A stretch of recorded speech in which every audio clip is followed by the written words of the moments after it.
Ayan mga kakimo, nagtitest po tayo ng charging. So ang kanyang charging po ay 12.6.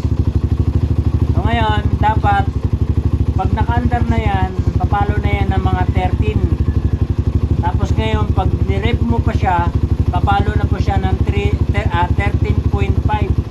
So yan, dapat papalo siya ng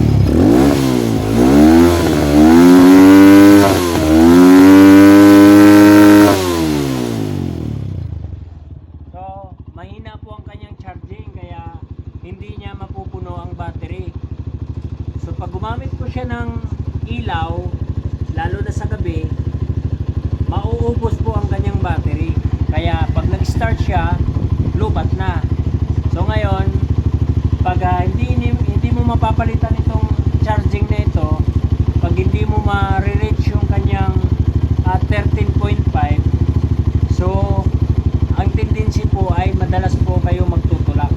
So ito, ang i-check natin ang charging. So pwedeng regulator, pwedeng stator ang sira. So ngayon, i-check muna natin para malaman natin kung ano talaga ang sira. So ito kasi kadalasan po sa mga suggestion ay mga pag na hindi na po palo ay sigurado na ay regulator ang papalitan or rectifier. So ito, i-check po natin para sigurado tayo. Ayan po ay galing po ito sa stator. Ayan. Oh. Pero mahina po ang kanyang charging. Ha? Dapat yan malakas. Okay. Okay ang kanyang palo. Ayan. Ito. Napakahina. Ito mga kagimo, napakahina.